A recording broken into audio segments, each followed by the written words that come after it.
liberación de acetilcolina, bueno, mejor dicho, cuando la acetilcolina se une a su receptor, que abre el sodio, salga los canales de sodio, todo ese paso a paso, incluyendo cómo el calcio se libera, ¿sí? Cómo el calcio se libera, cómo va a actuar sobre la troponina C, qué hace la troponina T, o sea, todo bien especificado, ¿sí? Eso es lo que va a consistir el trabajito de hoy, ¿sí? Pero bueno, la contracción muscular, si bien tiene el paso a paso, también necesita de energía. Es un trabajo que necesita de mucho, por sobre todo ATP, ¿sí? ¿Y cómo se va a dar esa fuerza para ese trabajo muscular? Entonces dice, cuando un músculo se contrae contra una carga, realiza un trabajo. Normalmente la contracción se va a dar para que haya algún movimiento de poder alzar algún objeto, el propio movimiento, el cuerpo en sí es un peso, ¿sí? Que hay que mover. Entonces, eso genera trabajo, genera energía, ¿sí? Entonces dice, para mover esta carga se tiene que transferir la energía desde el músculo, ¿dónde está mi músculo? Se tiene que transferir la energía desde el músculo hacia la carga o hacia el objeto para poder levantarlo. ¿Cómo? A mayor altura o para moverlo del lugar. Nosotros vamos a ver que existen dos tipos de contracciones, ¿sí? Pero la mayor parte de esto sucede para que haya movimiento del propio cuerpo o de objetos de un lugar a otro. Entonces dice, si vamos a definir el trabajo muscular, es el trabajo generado, ¿sí? Depende de la carga del objeto o del propio cuerpo y la distancia a la cual se quiere desplazar, ¿sí? Esa es dinámicamente, es la fórmula del trabajo muscular, ¿sí? Carga por distancia o carga a veces distancia a la cual se debe mover ese objeto. Sea cual sea el objeto o el cuerpo en sí que se quiere mover, ¿sí? Porque para eso es la contracción, necesitamos energía. Esa energía, ¿sí? ¿Para qué necesitamos de esa energía? Primero, dice para activar el mecanismo de cremallera. En la clase anterior estábamos viendo el paso a paso del mecanismo de cremallera, que es simplemente el paso a paso de la contracción muscular. Acá teníamos el mecanismo de cremallera. ¿Dónde estaba?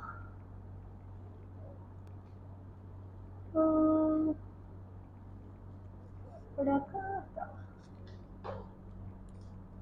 Me avisan si ven antes que yo.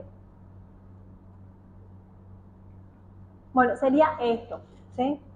¿Sí? El proceso del golpe activo, de cómo se da toda la fuerza para que ocurra el golpe activo de la cabeza de miocina para el movimiento de la actina, ¿sí? Entonces, para eso es que necesitamos ATP y también necesitamos ATP para dos bombas, la bomba de sodio y potasio y la bomba de calcio, ¿sí? Entonces, necesitamos grandes cantidades de ATP. ¿Para qué necesito ATP?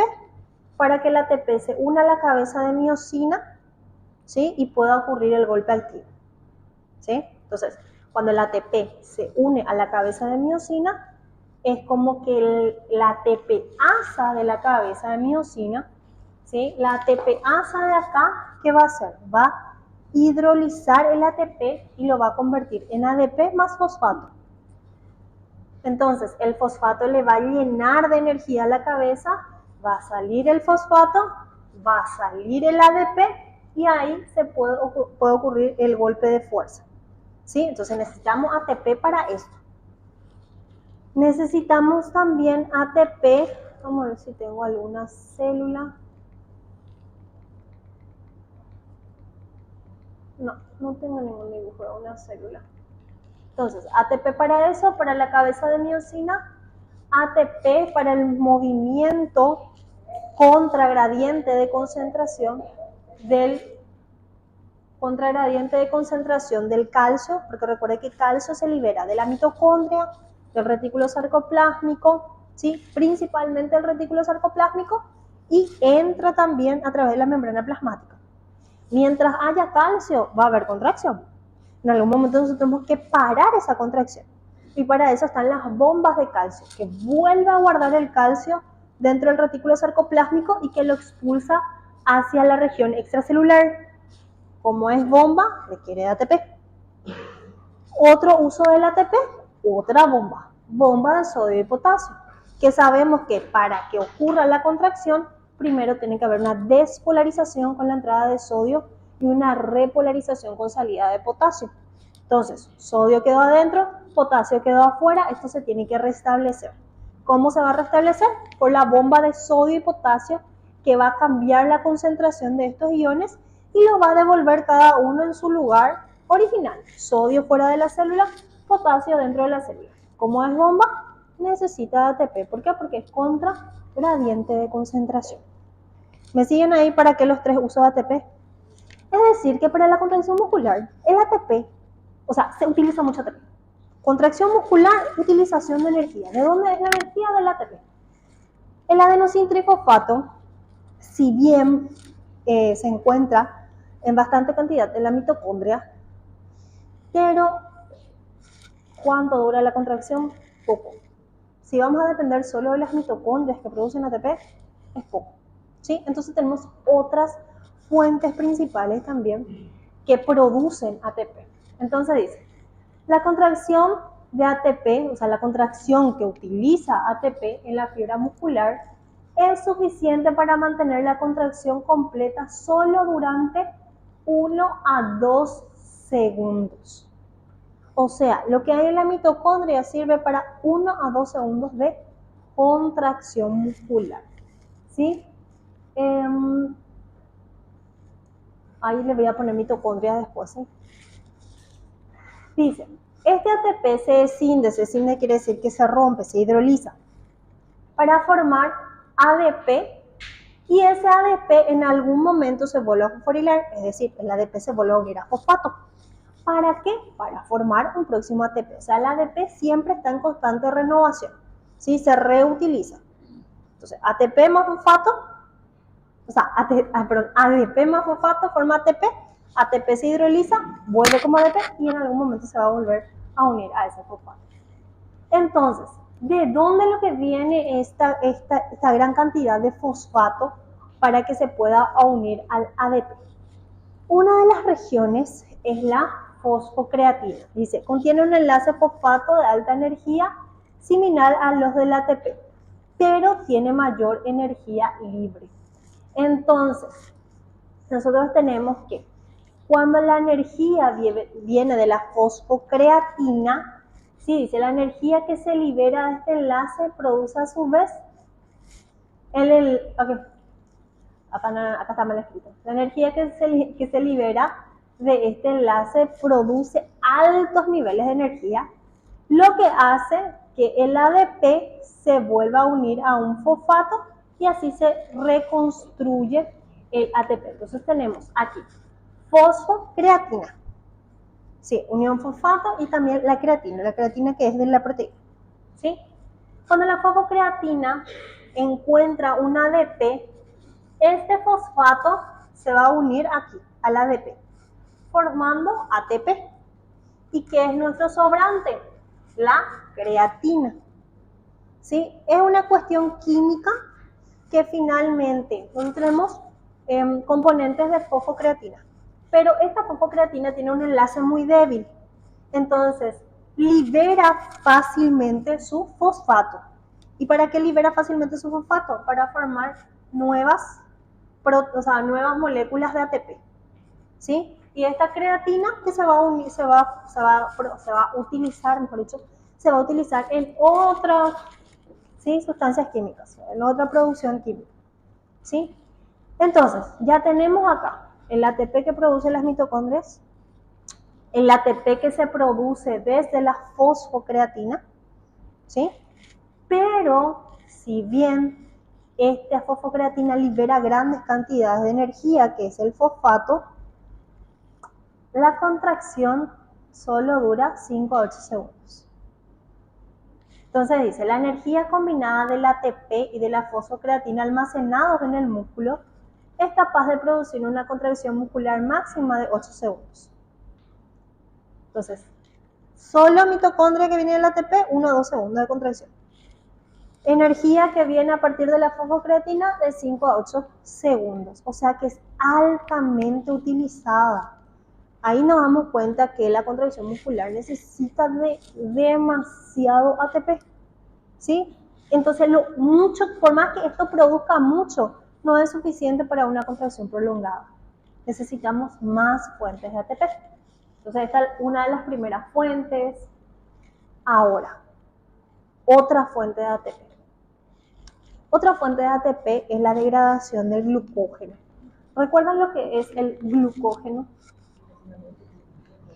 Es el almacenamiento de glucosa, es como si fuese donde la caja fuerte, el ahorro de glucosa, ¿sí? Donde se unen todas las glucosas y forman un gran conjunto, una gran fuente energética. Entonces dice, la degradación del glucógeno en ácido pirúvico y ácido láctico libera energía que se utiliza para convertir el ADP en fosfato. ¿Dónde nosotros encontrábamos ciclo del ácido pirúvico? ¿Qué era el ciclo del ácido pirúvico? Ciclo de Krebs. Ahí por fin le vamos a usar el bendito ciclo de Krebs. Sí, el ciclo de Krebs es un productor de energía. ¿Por qué? Porque la glucólisis, ¿sí? O la degradación del glucógeno, vamos a empezar así. Todas las glucosas se agrupan formando glucógeno. Ese glucógeno se tiene que degradar. Cuando se degrada, va a ser dos vías. Primero la degradación, que es la glucólisis. Como que el producto de la glucólisis puede ir a ciclo de Krebs o a ciclo de ácido láctico. Normalmente cuando es ciclo de Krebs es con utilización de oxígeno. Y cuando es del ácido láctico es anaeróbico. O con poca utilización de oxígeno. ¿Sí? Entonces, ¿qué va a pasar? Ese proceso metabólico genera liberación de energía.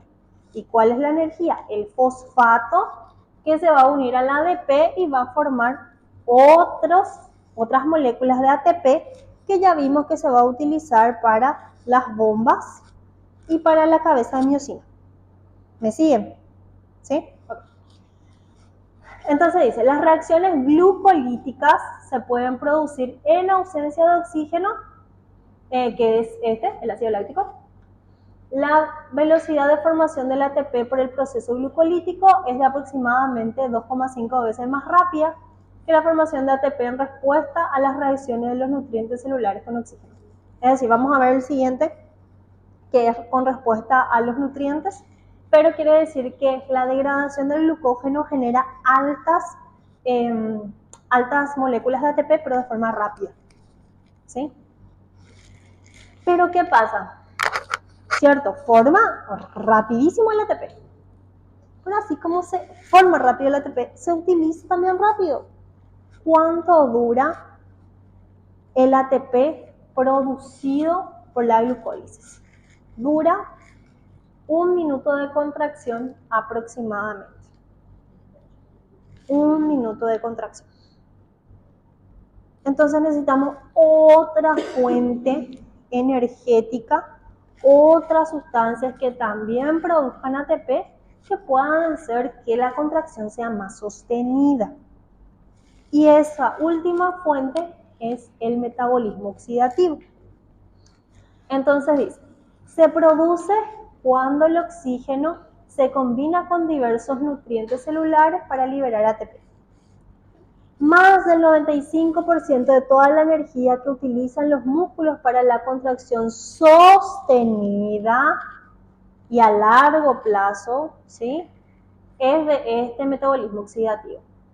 ¿Qué es el metabolismo oxidativo? Entonces es cuando los nutrientes como las grasas, o sea, los lípidos, las proteínas y los carbohidratos se unen a oxígeno y se metabolizan.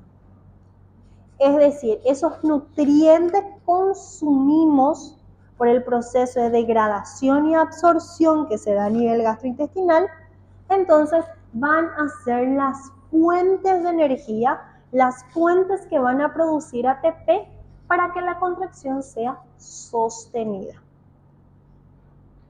¿Sí?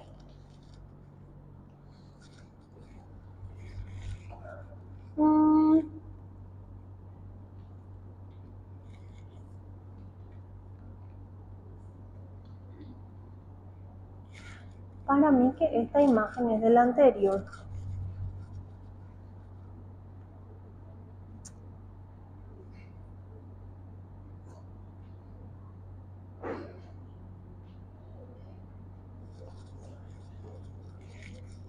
Un poco respirarlo.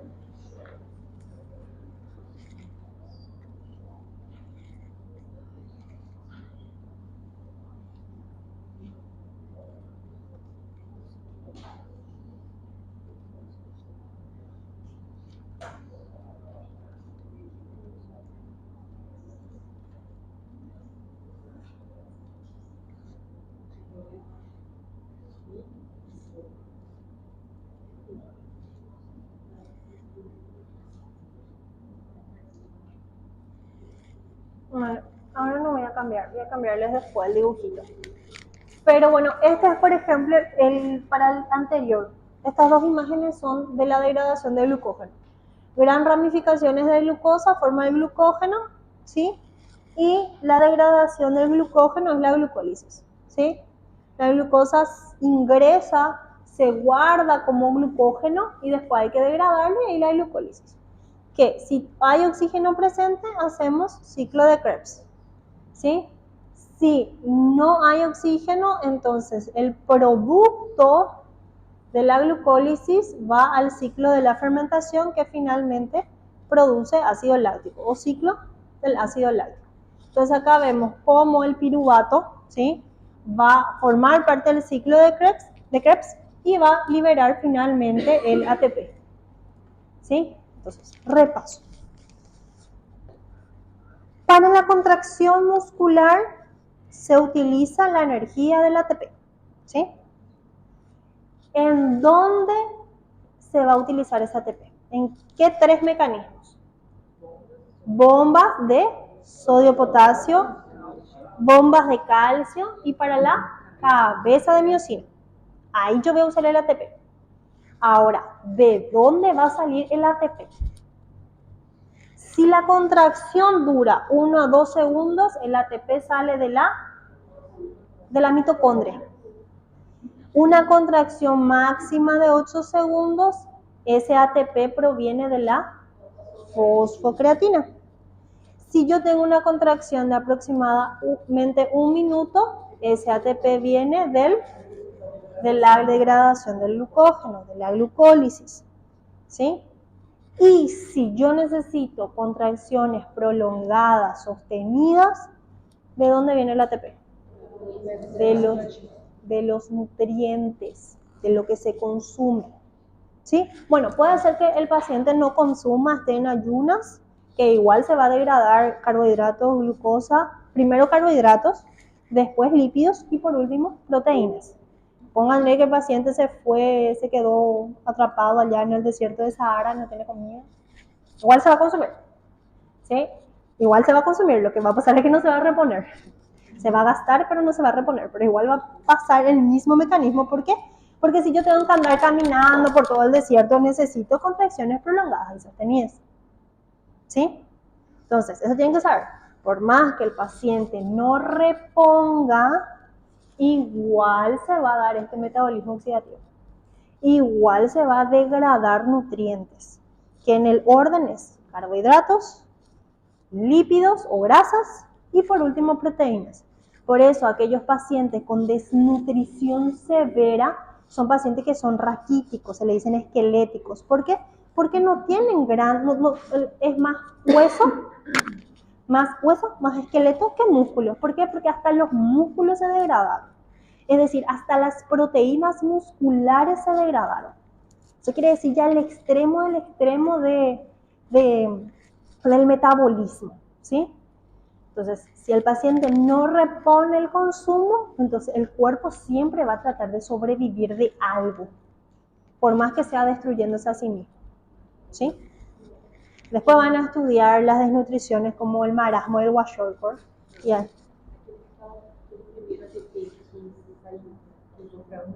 Uh-huh. Sí, es lo que la mitocondria guarda. No es que sobra, sino que guarda. ¿Sí? O sea, prioridad es siempre mantener la energía, guardar energía. ¿Sí? No puedo decir que nuestro cuerpo es perezoso, pero sí es... ¿Cómo se dice las personas que ahorran? ¿Saben lo que es un ahorro?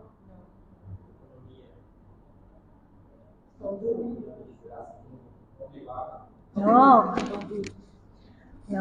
A ver, si yo clases de educación financiera, a ver, cada uno tiene que guardar un cierto porcentaje del dinero que le ingresa en el mes, ¿sí? Cada uno sabe qué porcentaje va a elegir. Vamos a elegir, no sé, del 100% del dinero que yo gasto en el mes, yo decido guardar 10%, ¿sí? Y ese 10% es mi ahorro.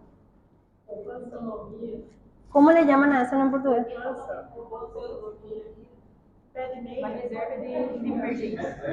Sí, pero tiene un nombre el ahorro. Ahorro en sí tiene un significado así, una palabra. ¿Eh? No, es el... ¿Cómo se dice ahorro en portugués? ¿Cómo se dice ahorro? Escreve que não sei nem escrever essa palavra. No, salvar significa guardar. Porque eu acho que não tem uma tradução literal. Hay una...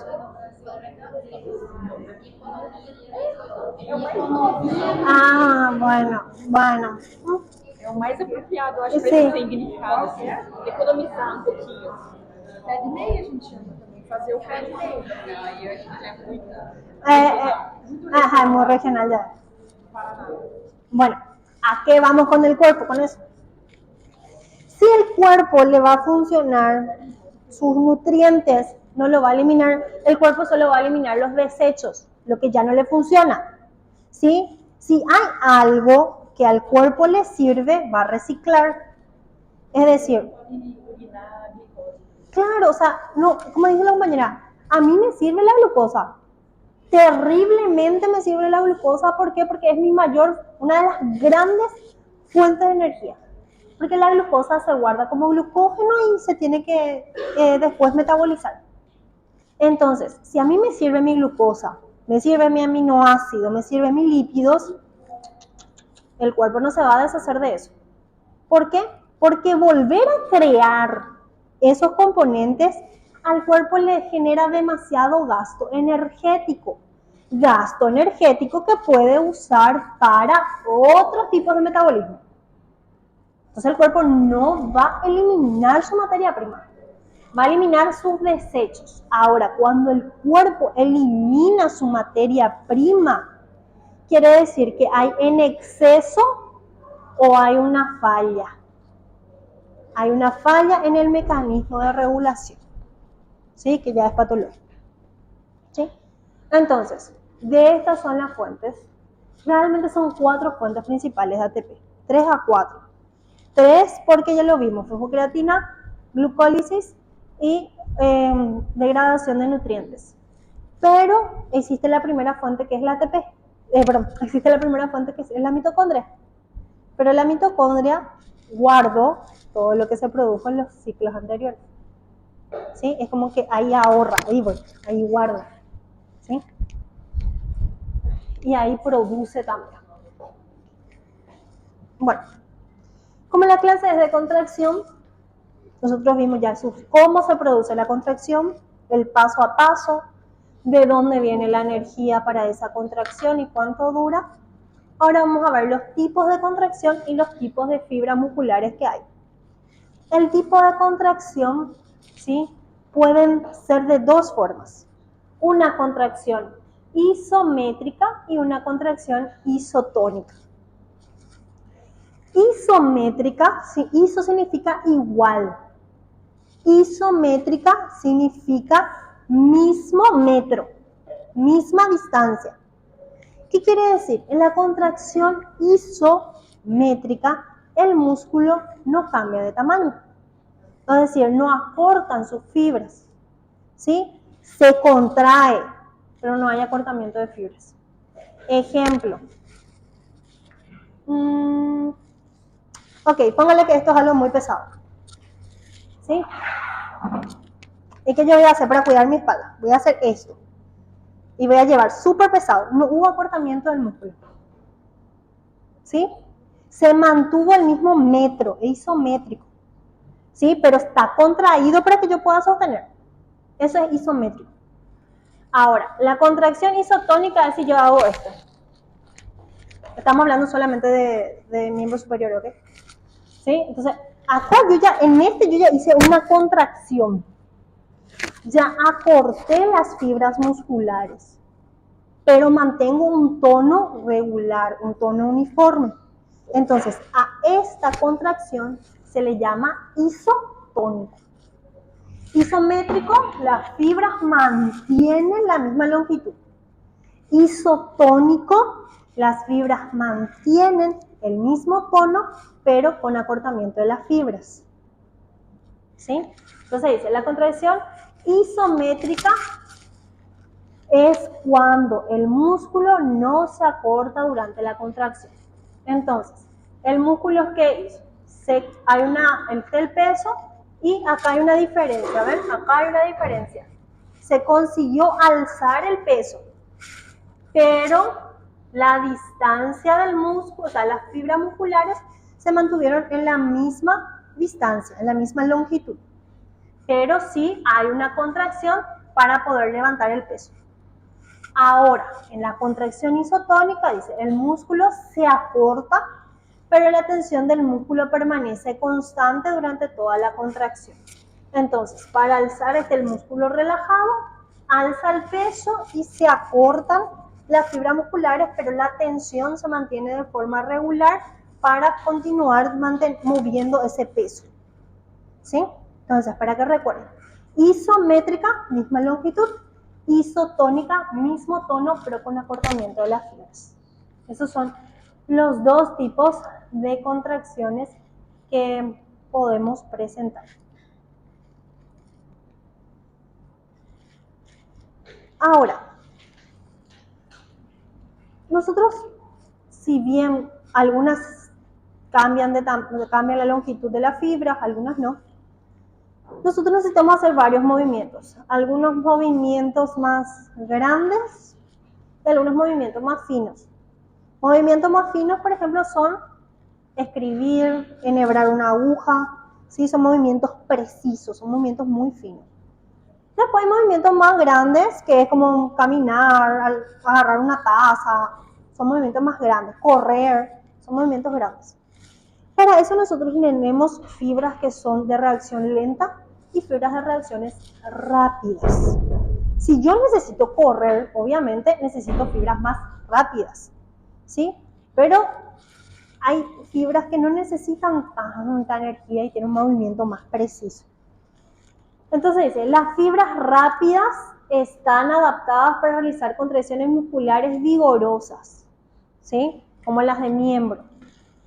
Mientras que las fibras lentas están adaptadas para mantener la actividad muscular prolongada. La fibra rápida es para acción ya, rápido, descarga energética rápida. Ahora, las fibras lentas es para mantener, y esto puede haber en un músculo, puede haber la combinación de ambas fibras. ¿Por qué? Porque el músculo necesita ese impacto de salida rápido, pero después tiene que mantener la corrida. ¿Sí? Para hacer el trote a nivel, acá famoso a nivel del lago, acá a nivel de la plaza, vos necesitas el despegue, fibras rápidas, pero después necesitas mantener esa contracción durante 1 hora, 45 minutos, y ahí ya entran las fibras lentas. Entonces dice, todos los músculos están formados por una mezcla de fibras rápidas y lentas, incluso hay una intermedia entre ellas. Pero, ¿sí? Hay músculos donde van a predominar las fibras rápidas y hay músculos donde van a predominar las fibras lentas, de acuerdo a la acción del músculo. Si bien hay ambas, por ejemplo, en el sóleo o acá en el cuádriceps, ¿sí? Si bien hay una mezcla de fibras lentas y rápidas, hay alguna que va a predominar, de acuerdo a la acción que va a tener ese músculo. Entonces dice, los músculos que reaccionan rápidamente como el tibial anterior, ¿sí? ¿Recuerdan el músculo tibial anterior? Están formados por fibras rápidas. Dice, los músculos como el sóleo, que tienen que mantener por más tiempo la contracción, ¿sí? Y responden lentamente, pero con una contracción prolongada, están formados por fibras lentas. Entonces, aquellos músculos que tienen que actuar de forma rápida, pero que enseguida se cansan, están formados por fibras rápidas. Las fibras lentas tardan más en responder, pero mantienen por más tiempo la contracción. ¿Sí? Esa es la diferencia. Entonces, podemos clasificar a los músculos como fibras rápidas, fibras rápidas y fibras lentas. También podemos clasificar al músculo como fibras tipo 1 o fibras tipo 2. Cuando nos referimos a fibras tipo 1, estamos hablando de las fibras lentas. Las fibras lentas tienen una coloración mucho más rojiza debido a que tienen mayor cantidad de mioglobina. Entonces, son diferentes formas de llamarlas, pero prácticamente significan lo mismo. Fibras tipo 1, fibras rojas o músculo rojo y fibras lentas, todas son sinónimos. ¿Por qué se les da estos diferentes nombres? Por las características que tienen. Entonces, dice, son fibras musculares más pequeñas, las fibras lentas o tipo 1, son fibras musculares más pequeñas, por lo tanto, inervadas por fibras nerviosas pequeñas, ¿sí? Especialmente estos son, por ejemplo, para los músculos de la mano, ¿sí? Que son pequeños músculos, pero que tienen que hacer actividades muy sostenidas y muy precisas, ¿sí? También dice con vascularización y capilares más extensos, es decir, le llega más sangre. Entonces, al llegarle más sangre, ¿sí? Necesitan de mayores cantidades de mioglobina. ¿Sí? Entonces, con vascularización y capilares más extensos, tienen más mitocondrias. ¿Por qué? Y porque en las mitocondrias es lo que va a producirse finalmente lo que estábamos viendo como metabolismo oxidativo, que es la degradación de nutrientes que van a producir energía. Contiene grandes cantidades de mioglobina, por eso se le llama músculo rojo, que se combina con el oxígeno, por eso está más vascularizada. ¿Por qué? Porque la sangre, especialmente la hemoglobina, trae oxígeno. ¿Y para qué necesita tener más sangre? Porque al tener más sangre trae más oxígeno se reacciona con la mioglobina, ¿sí? Dice, y lo almacena hasta que sea necesario. Esto también acelera el transporte de oxígeno hacia las mitocondrias. Por esto, mitocondrias, cuando hay presencia de oxígeno, va a ser el ácido o ciclo de Krebs y va a generar ATP. Entonces, las fibras tipo 1, que son fibras lentas, pero que tienen contracciones más sostenidas, tienen más mitocondrias para que le llegue más, para la mayor producción de ATP. Porque tiene que sostener esa contracción. Se tiene más ATP, tiene más mioglobina. Como tiene más mioglobina, necesita más oxígeno. Como necesita más oxígeno, tiene mayor vascularización. Como le llega mayor vascularización, le llega más oxígeno, más nutrientes, ¿sí? Y eso le da la coloración roja al músculo, ¿sí? Ahora, las fibras tipo 2 son las fibras rápidas. O también se le llama músculo blanco. Entonces dice, se caracteriza por fibras grandes para una gran fuerza de contracción, ¿sí? Tienen el retículo sarcoplásmico más extenso para la liberación rápida de los iones calcio. Entonces, si necesitan que la contracción sea más rápida, yo necesito mayor cantidad de calcio, porque mientras haya calcio va a haber contracción. ¿Sí? Entonces, el retículo sarcoplásmico es mayor. ¿Para qué? Para que el retículo sarcoplásmico pueda liberar más calcio. Obviamente entra calcio por el sarcolema, por la membrana plasmática, pero principalmente se libera de su retículo endoplásmico. Dice, tienen grandes enzimas glucolíticas para la liberación rápida de energía. Es este proceso acá. Acá. ¿Sí?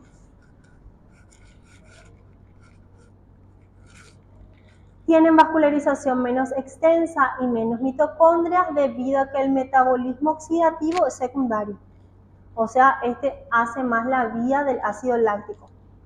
Dice, el déficit de mioglobina en el músculo rápido le da el nombre de músculo blanco.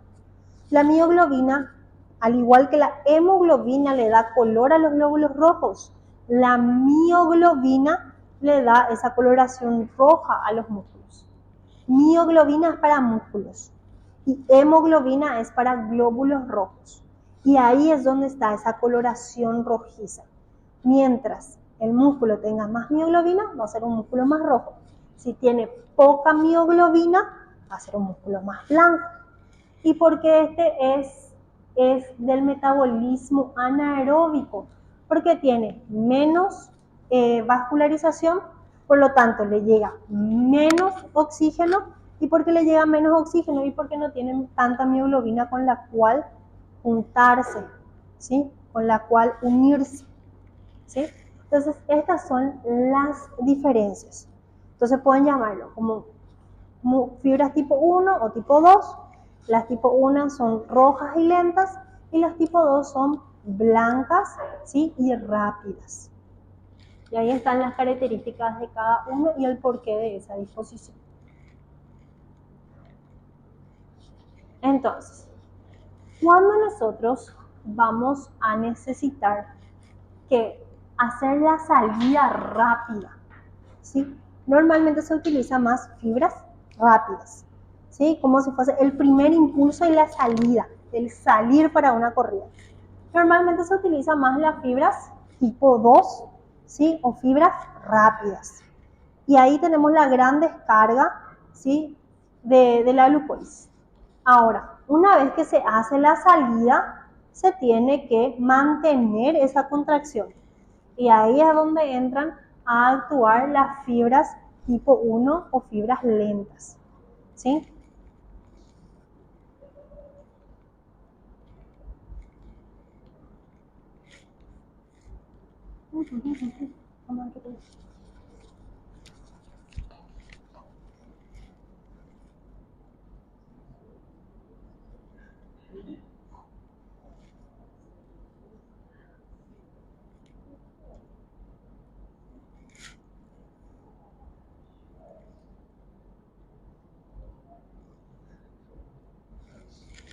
Bueno, ahora vamos a ver los nervios. Ya vimos los vasos sanguíneos que va a llegar a cada fibra muscular. Ahora vamos a la parte nerviosa y cómo van a actuar en base a él. Dice, la unidad motora. Todas las fibras musculares están inervadas por una única fibra nerviosa. Pero existen músculos que tienen dos partes. Por ejemplo, el digástrico tiene dos vientres. Cada uno está inervado por una fibra. O el homoioideo, por ejemplo. Cada uno está inervado por una fibra nerviosa, que son dos nervios diferentes. Entonces, pero la fibra en sí, por ejemplo, la parte anterior, es de un solo nervio que hace toda la contracción. Entonces dice, en general, los músculos pequeños que reaccionan rápidamente y cuyo control debe ser exacto, tienen más fibras nerviosas para menos fibras musculares. Por ejemplo, los de la mano, que tiene que tener más precisión, se tiene que tener mejor inervación, ¿sí? Ahora, Los músculos grandes que no precisan un control fino pueden tener muchísimas fibras musculares, pero solo una unidad motora, ¿sí? Acá vemos, por ejemplo, vamos a poner que este es un músculo del brazo, ¿sí? Entonces, nosotros tenemos dos vías, ¿sí? Una vía motora y una vía sensitiva por el mismo nervio. Un nervio, cuando el nervio es mixto, significa que tiene una porción que va a llevar la sensibilidad hasta la médula y de la médula al encéfalo. Esa es la vía aferente. Y por el mismo nervio va a bajar la vía eferente, que es la vía de la respuesta. Y la respuesta normalmente suele ser motora. Entonces, para que el músculo se mueva, necesita la parte motora del nervio, ¿sí? Y ahí vemos como un mismo nervio, ¿sí?, va a ir a las fibras musculares. Ahora, ¿para qué yo necesito los nervios? Y porque recuerden que por la terminal nerviosa, por el botón terminal, se va a liberar el neurotransmisor que es la acetilcolina, ¿sí? Y la acetilcolina es el neurotransmisor que estimula la contracción muscular, ¿sí? Entonces dice, cuando hablamos de sumación, significa la adición de espasmos individuales para aumentar la intensidad de la contracción muscular global. Entonces, son como varias pequeñas descargas que potencian al músculo para que tenga una mejor contracción. Y esta sumación se puede dar de las siguientes formas. Sumación de fibras múltiples, dice, aumenta el número de unidades motoras que se contraen de manera simultánea, es decir, varias unidades motoras que van a hacer que el músculo se contraiga al mismo tiempo, ¿sí? Dice, el principio de tamaño permite que se produzcan gradaciones de las fuerzas musculares durante la contracción débil en escalones pequeños y va como haciendo descargas, descargas, descargas hasta que se produzca la contracción completa, ¿sí? Entonces, si la cantidad de fibras es mayor, dice, son necesarias más cantidad de fuerza. Cuando el sistema nervioso central envía una señal débil para contraer el músculo, las unidades motoras más pequeñas del músculo sí se pueden estimular, pero el sistema nervioso necesita si envía señal débil, solo a las fibras que son pequeñas. Para que todo el músculo se contraiga, se necesita enviar más y más señales hasta que la señal finalmente sea lo suficientemente fuerte como para contraer el músculo completo, ¿sí? Entonces, hay por ejemplo ¿nunca les pasó que le tiembla el músculo? ¿Sí? Esa es una señal débil. O sea, hay así una suma de descargas, pero no es lo suficiente como para hacer la contracción completa. Lo del ojo, por ejemplo. Si vos estás así, pero no es suficiente como para que vos cierres el ojo o abras, normalmente cierres por completo la pálpebra. Sí, pero se produce una pequeña descarga. Eso va a ir sumando y después vos vas a poder hacer esto, ¿sí?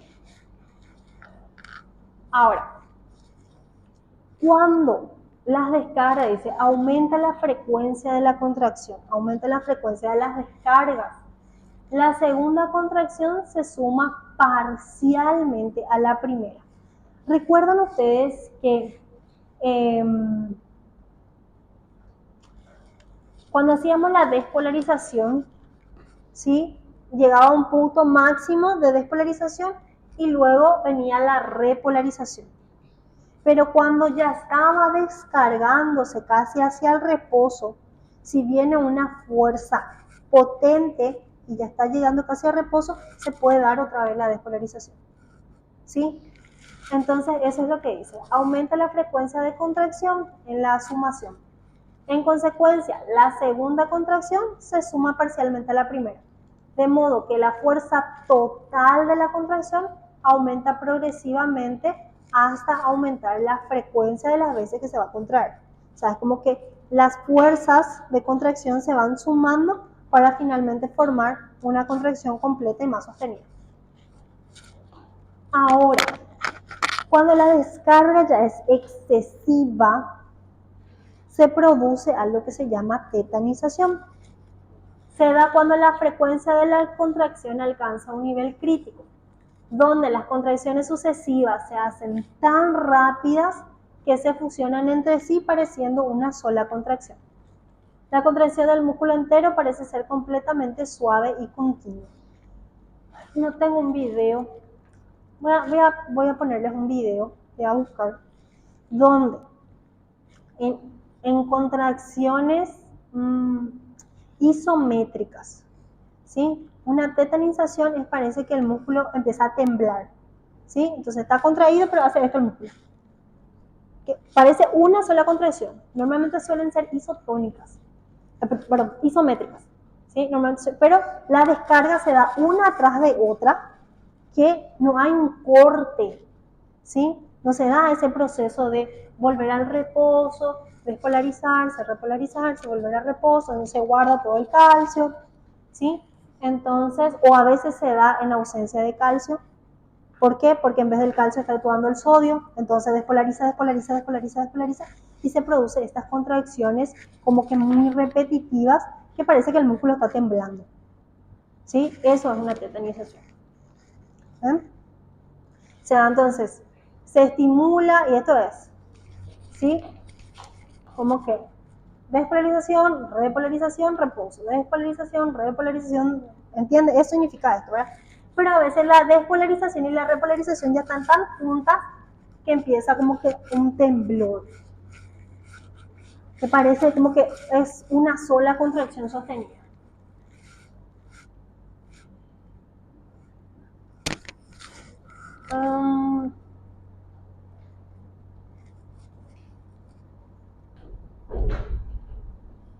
Bueno.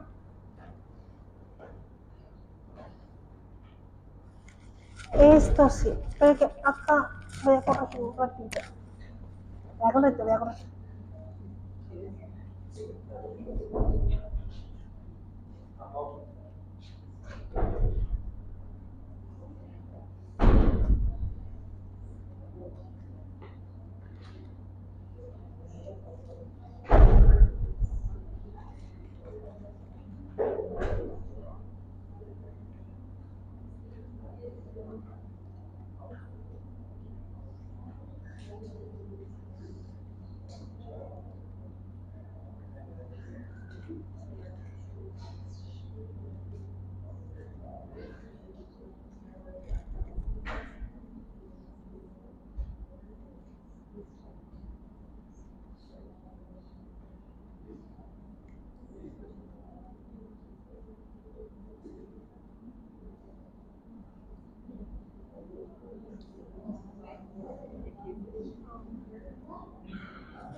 Bueno, dos términos importantes: el tono muscular y la fatiga muscular.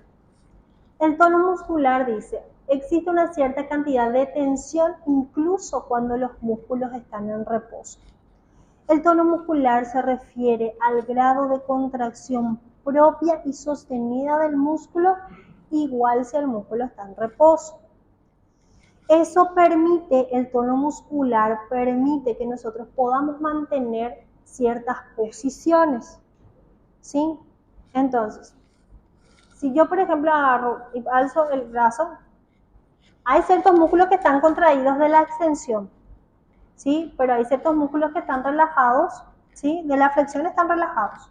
Y yo puedo mantener el tono, o sea, puedo mantener el brazo en esta posición por unos cuantos minutos. Me voy a cansar, pero voy a mantener.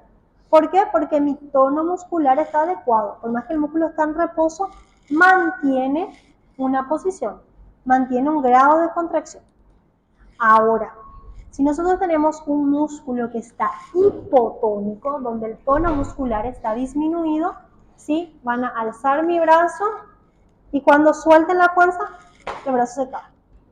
Eso es una hipotonía muscular.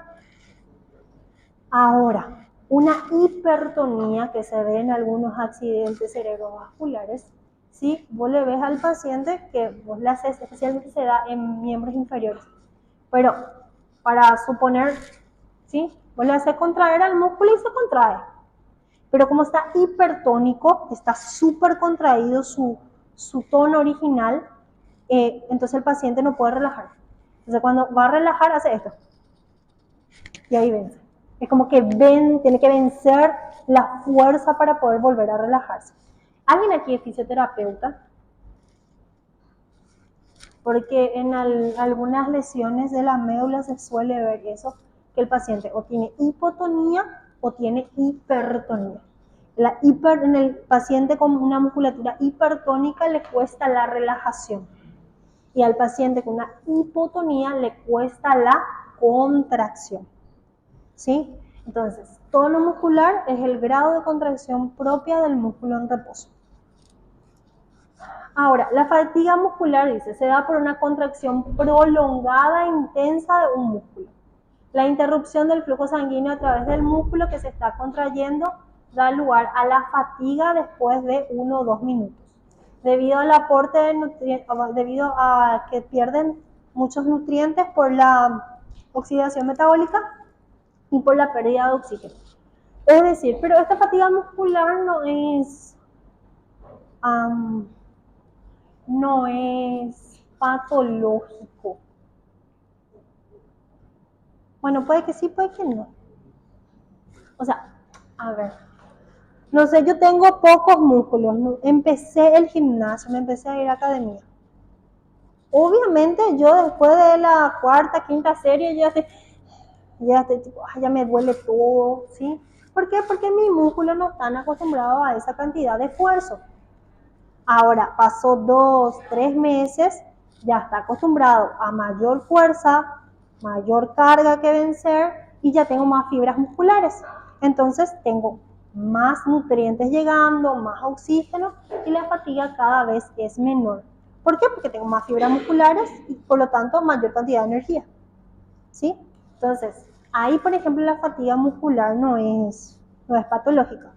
Ahora, existen fatigas musculares que se dan a causa secundaria de enfermedades. Por ejemplo, la fatiga muscular después de una importante enfermedad infecciosa o después de la fiebre, ¿sí? Que eso sí ya es una fatiga patológica, pero es secundaria a alguna enfermedad. ¿Sí? Sistema de palanca, ustedes no vieron en ANAPO. Esta es la primera clase más o menos. Cuando está en biología nos estudiaron sistema de palancas. Biofísica. Bueno, eso.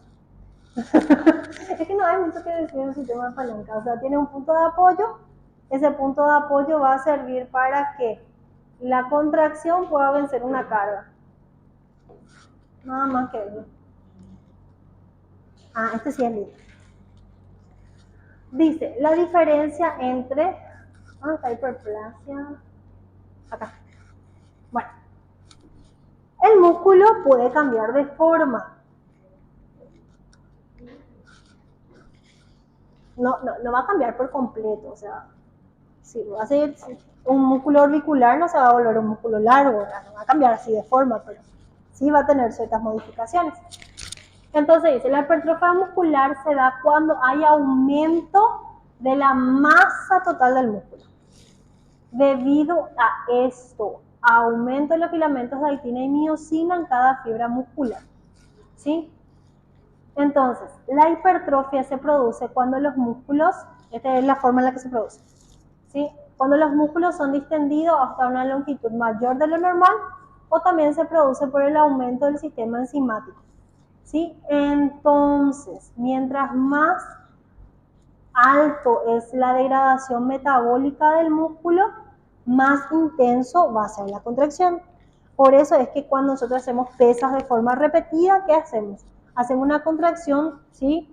Por más que sea, es una contracción sostenida, y al ser sostenida necesito mayor cantidad metabólica. Al necesitar mayor cantidad metabólica, ¿cuál va a ser la respuesta? La respuesta va a ser producción de mayor energía. ¿Para qué? Para vencer esa fatiga. ¿Sí? Necesito más energía. Y a veces más energía no es suficiente. Hay una ruptura de las fibras musculares. ¿Para qué? Para dar lugar a nuevas fibras musculares. Es como una fibra muscular madre, ¿sí? Se tiene que dividir para dar más fibras musculares hijas. Entonces, en la hipertrofia lo que tenemos es un aumento en la cantidad de fibras, un aumento en la cantidad de mitocondrias, un aumento en la cantidad de filamentos. Entonces el músculo aumenta de tamaño.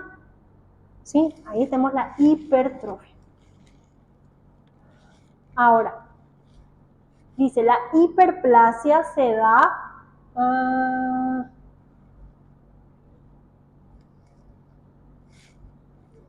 no suele pasar tanto la hiperplasia, pero bueno. Dice, es el proceso de cuando las situaciones poco frecuentes, no suele pasar tanto, se da este aumento de las fibras musculares. ¿Sí? Este se da aumento del tamaño y este es aumento de la fibra. Ahora, si hay mucho movimiento, hay una hipertrofia. Hay un aumento en el tamaño de ese músculo. Pero ¿qué pasa si el paciente por alguna patología, por ejemplo, por lesión del nervio o por la falta de movimiento, ¿sí? Por una parálisis, por ejemplo, se pierde ese movimiento muscular o se pierde la inervación que le llega a ese músculo? ¿Qué va a pasar con ese músculo? Se va a atrofiar. ¿Y por qué se va a atrofiar? Ya no viene el estímulo. Y el estímulo nervioso es producido por la liberación de acetilcolina. Entonces dice, la atrofia muscular se da cuando el músculo no se utiliza durante muchas semanas y donde la velocidad de degradación de las proteínas es más rápida que la sustitución. Es decir, se degrada más de lo que se produce. Y se da en cuestión de semanas. ¿Alguien aquí alguna vez se fracturó o vio un paciente fracturado?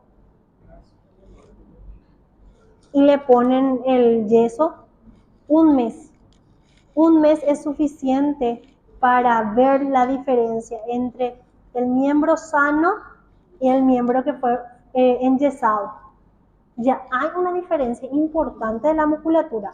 El miembro que fue enyesado y quedó paralizado por ciertas semanas ya tiene un tamaño menor sus músculos que el que estaba sano. ¿Sí? Entonces, esto se da en cuestión de semanas por la mayor degradación que sustitución o elaboración.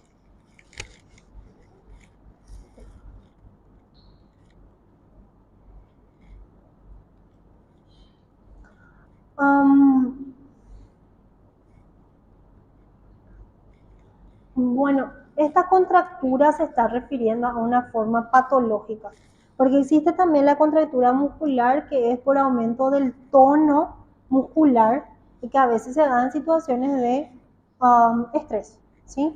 Pero esta contractura dice, es un tejido fibroso, o sea, cambia el tejido, que sustituye las fibras musculares durante la atrofia por denervación. O sea, puede haber una contractura igual cuando hay denervación, y denervación es el corte o la lesión del nervio que ya no produce estímulo en el músculo. Entonces dice, el hecho que haya denervación provoca que el músculo deje de moverse y puede llegar a sustituirse esa fibra muscular por tejido fibroso. ¿Sí? Es una forma, pero normalmente la contractura que más solemos enfrentarnos es por aumento de la tensión, ¿sí? Por perder el tono. Y por último, la rigidez cadavérica, dice, es la que se produce varias horas después de la muerte, donde todos los músculos del cuerpo entran en estado de contractura o que ese tono sostenido, debido a la pérdida total del ATP.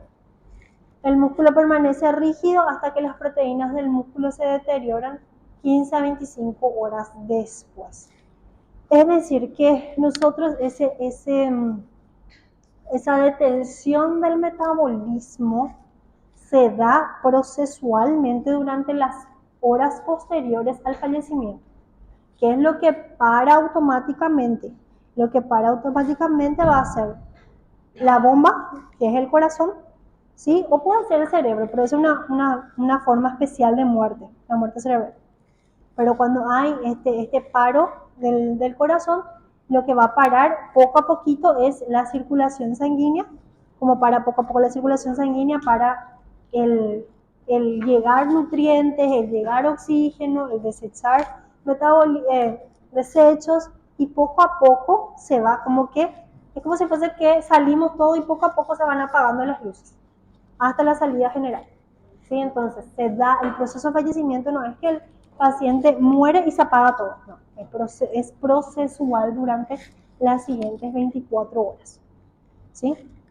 Pero lo que sí para directo el corazón.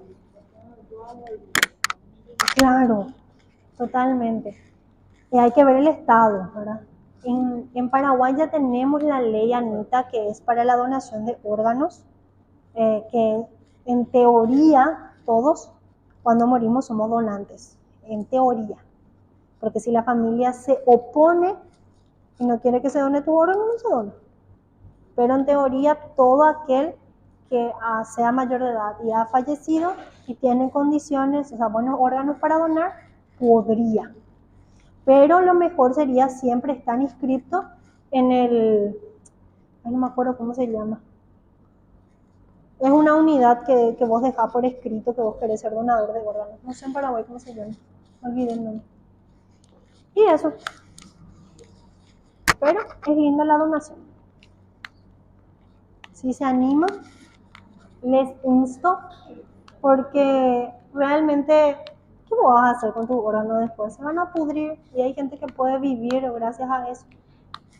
Entonces es darle como una nueva esperanza a esas familias, porque es difícil, o sea, entrar en lista de espera suena feo lo que va a decir, pero tenés que esperar que alguien se muera y ver si es compatible contigo para que vos tengas la posibilidad de seguir viviendo. Obviamente que ahí entra mucho en juego la parte espiritual, ¿verdad? Pero mi religión creo que no tiene nada en contra, así que puedo hacer donante. Ok. Bueno, chiquitos de mis vidas, mientras yo voy